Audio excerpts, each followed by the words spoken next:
Hello friends, कैसे हैं आप सब। स्वागत है आप सभी का क्लाउड वर्ड 13 की इस नई वीडियो में। दोस्तों, आज हम बात करेंगे साइबर सिक्योरिटी के एक ऐसे रोल की जिसे एंट्री लेवल प्रोफेशनल्स के लिए सबसे बेहतरीन स्टार्टिंग पॉइंट माना जाता है। जी हाँ, मैं बात कर रहा हूँ एसओसी एनालिस्ट बनने की। इस जर्नी में चुनौतियां तो आती हैं, लेकिन सही मार्गदर्शन और स्किल्स के साथ इसे आसान बनाया जा सकता है। और यही मकसद है हमारी इस वीडियो का, ताकि आप अपने साइबर सिक्योरिटी करियर की स्ट्रॉन्ग शुरुआत कर सकें।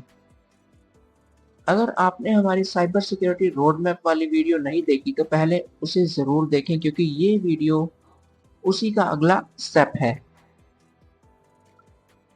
तो चलिए बिना किसी देरी के बढ़ते हैं हमारी वीडियो की तरफ। रोड मैप जानने से पहले हम थोड़ी सी बात करेंगे एसओसी एनालिस्ट के बारे में। दोस्तों, एसओसी का मतलब होता है सिक्योरिटी ऑपरेशंस सेंटर। ये एक 24/7 मॉनिटरिंग सेंटर होता है, जहां सोक एनालिस्ट बैठकर ऑर्गेनाइजेशन के पूरे आईटी इन्वायरमेंट पर नजर रखते हैं। सिंपल वर्ड्स में, आप कंपनी के सिक्योरिटी गार्ड की तरह काम कर रहे होते हो। फर्क बस इतना है कि यहाँ आप सीसीटीवी फुटेज की जगह नेटवर्क लॉग्स, अलर्ट्स और ट्रैफिक पैटर्न्स देख रहे हो। अगर शिफ्ट्स में काम करोगे तो आपकी प्राइमरी जिम्मेदारी होगी अनयूजुअल एक्टिविटी को पकड़ना। फॉर एग्जाम्पल, कोई यूजर जो रोज सुबह 9 बजे लॉगिन करता था, आज शाम 6 बजे 20 बार लॉगिन करने की कोशिश कर रहा है, और वो भी किसी दूसरी कंट्री से।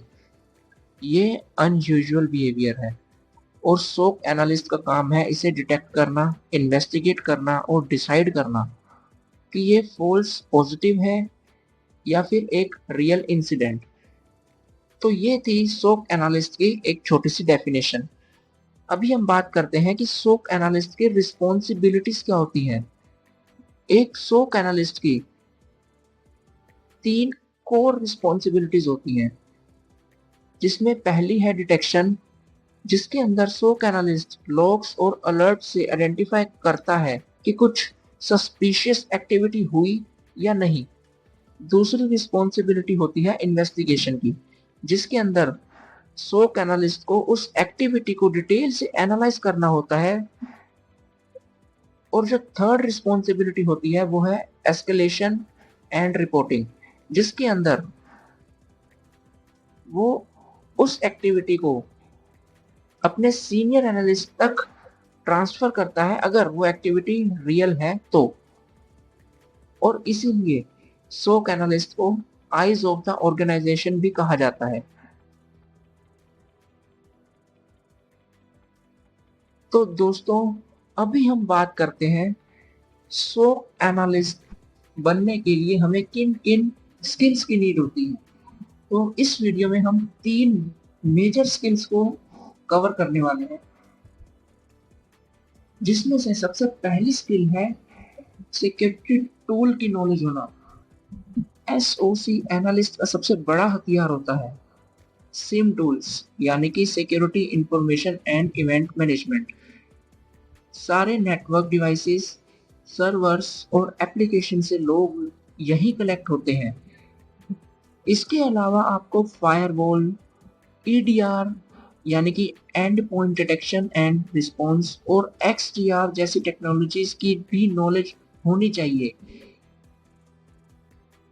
और यही नॉलेज आपके काम को और आसान बनाएगी, जिससे कि आपको और क्लैरिटी से पता चलेगा कि एक्टिविटी रियल है या फेक है।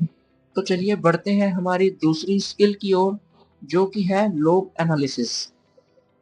फ्रेंड्स, हर डिवाइस अलग तरह के लॉग्स जनरेट करता है। आपको इवेंट कोड्स पढ़ने, पैटर्न समझने और एनोमैलीज पकड़ने आने चाहिए। Log analysis basically core investigation skill है। जो लोग लॉग्स पढ़ना सीख लेते हैं वो एसओसी में जल्दी ग्रो कर सकते हैं। यानी कि जो सेकंड स्किल है वो बहुत ज्यादा इंपॉर्टेंट है आपकी एसओसी एनालिस्ट की जर्नी में। तो बढ़ते हैं हमारी तीसरी स्किल की ओर, जो कि है incident response life cycle. Incident detect करने के बाद अगला स्टेप होता है इंसिडेंट रिस्पॉन्स। आपको पूरा लाइफ साइकिल पता होना चाहिए, डिटेक्शन, ट्रायज, इन्वेस्टिगेशन, एस्केलेशन और क्लोजर। एसओसी एनालिस्ट सिर्फ मॉनिटर नहीं करता बल्कि इंसिडेंट हैंडलिंग का भी हिस्सा होता है। फ्रेंड्स, इन 3 कोर स्किल्स के साथ कुछ बोनस स्किल्स भी हैं जो आपको हेल्प करेंगी आपके इंटरव्यू को क्रैक करने में। तो चलिए अभी हम उन बोनस स्किल्स की भी बात करते हैं, जिसमें सबसे पहली स्किल है वो है थ्रेट इंटेलिजेंस। अगर किसी मलिशियस आईपी से सस्पिशियस लॉगिन हुआ है तो आपको चेक करना होगा कि वो आईपी पहले किसी और ऑर्गेनाइजेशन पर हमला कर चुका है या किसी नॉन अटैक ग्रुप से जुड़ी हुई है या नहीं। इसके लिए फ्री टूल्स जैसे वायरस टोटल, सिस्को टूल्स और आईपी वॉइड का यूज कर सकते हैं। और फ्रेंड्स, जो दूसरी बोनस स्किल है वो है Linux and PowerShell basics. Soak analyst को इन्वेस्टिगेशन के दौरान अक्सर पावरशेल स्क्रिप्ट्स और लाइनक्स कमांड चलानी पड़ती है, इसीलिए बेसिक स्क्रिप्टिंग की नॉलेज होना बहुत ज्यादा जरूरी है। और फ्रेंड्स, हमारी जो तीसरी बोनस स्किल है वो है हैंड्स ऑन प्रैक्टिस। मतलब थ्योरी से ज्यादा जरूरी है practical exposure. Try Hack Me, Cyber Defenders, Blue Team Labs जैसे प्लेटफॉर्म पर प्रैक्टिस कर सकते हैं ताकि आप ज्यादा से ज्यादा हैंड्स ऑन प्रैक्टिस कर सकें। हैंड्स ऑन प्रैक्टिस के लिए आप होम लैब्स भी बना सकते हैं अपने कंप्यूटर के अंदर, और फायरवॉल इंस्टॉल करके लोग्स एनालाइज भी कर सकते हैं। और जितना ज़्यादा आप हैंड्स ऑन करेंगे उतना ही ज़्यादा आपका बेसिक स्ट्रॉन्ग होता जाएगा और उतने ही ज़्यादा आपके चांसेस हाई होते जाएंगे किसी भी इंटरव्यू को क्रैक करने के। तो दोस्तों, अगर आप फ्रेशर हो, डिफेंसिव सिक्योरिटी में करियर बनाना चाहते हो, तो सोक एनालिस्ट एक परफेक्ट एंट्री पॉइंट है आप सबके लिए।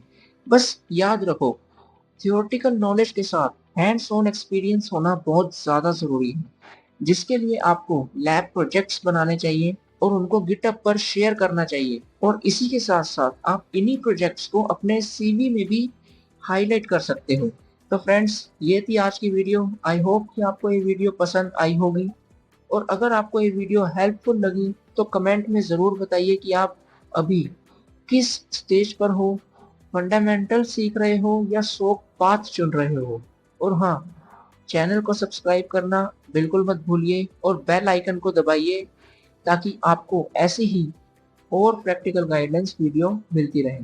तो चलिए दोस्तों, मिलते हैं एक नई वीडियो में एक नए टॉपिक के साथ। तब तक के लिए stay safe, stay secure. Thank you.